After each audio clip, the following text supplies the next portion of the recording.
என் பேர் பப்பிங்க. எங்கள் மருமக பேர் மதுமதி. இங்கே சாப்பாடு எடுத்துன்னு வந்தா. அவங்க நாற்று எங்கள் பொண்ணு வீடு குழந்தைக்கு சாப்பாடு எடுத்துன்னு வந்தா. பறவையில் இங்கே இந்த பக்கம் வண்டி, இந்த பக்கம் அந்த பக்கம் வண்டிக்கு தான் பார்த்துக்கிறா. இந்த ரோட்லேருந்து ஓடி அந்த மாடு வந்து குத்தி இழுத்துன்னு இந்த லாஸ்ட்லேருந்து அந்த லாஸ்ட் வரையில தூக்கிமே அப்படியே போட்டுக்குது. அப்போ அந்த அயன் கடைக்கார் வந்து காப்பாற்றிக்கிறார். இல்லைன்னா இங்கேயே அவங்க அது உயிர் போயிட்டுருக்கு. அவருக்கு அடிபட்டுருக்குது. துணியே சுத்தமாக துணி இல்லை. எல்லாருமே அப்படியே வேடிக்கை தான் பார்க்குறாங்க. அப்படி யாருமே இது பண்ணலை. இதெல்லாம் கீழ்ச்சி துணி இல்லை. அதுக்கப்புறம் நாங்கள் எந்த எட்டு மொத்தத்தில் ப்ரைவேட் ஹாஸ்பிட்டலில் உடனே ஆட்டோ பிடிச்சி ப்ரைஸ் ஆட்டோ இட்டு போனோம். இங்கே ஆகாசுக்கு நீட்டு போனோம். இங்கே இட்டுன்னு போனோம். ஃபஸ்ட்டு இதில் சும்மனுக்கு இட்டு போனோம். அங்கே எங்களுக்கு டக்குன்னு சிகிச்சை பார்க்கல.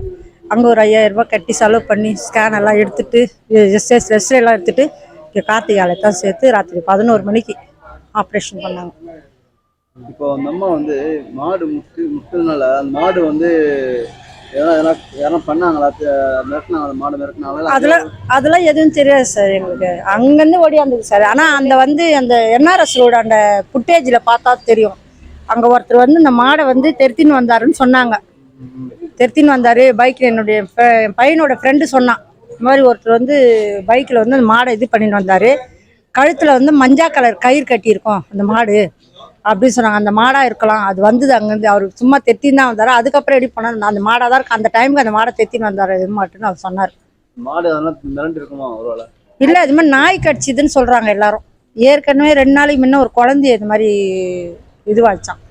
குழந்தை இது பண்ணிக்குதுன்னு சொன்னாங்க. முட்டி இருக்குதுன்னு சொன்னாங்க. அது என்ன காயெல்லாம் எங்களுக்கு தெரியாது. அந்த மாடு தான்றாங்க.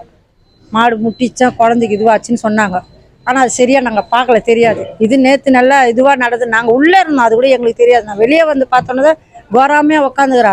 எல்லா துணியும் கிழிச்சிட்டு மாடு இங்கே இந்த முட்டி ஃபுல்லாக அடி இதெல்லாம் தேய்ச்சிக்கிச்சு. இந்த எலும்பு இந்த இல்லை அது எங்கங்கன்னு சொல்கிறாரு. இந்த கை இது பண்ணல, இந்த தொடையே கிடையாது. நம்ம சதை ஃபுல்லாகவே அப்படியே எடுத்து இந்த பக்கம் இது பண்ணி இந்த பக்கம் அதான் சொன்னால் ஒரு 40-50 தையல் போடுற அளவுக்கு இதுவாகி போயிடுச்சு. இப்போ வந்து தலையில் ஏதோ வாமிட் எடுக்கிறா. என்ஆர்எஸ் ஸ்கேன் எடுக்கணும்னு சொல்லிக்கிறாங்க.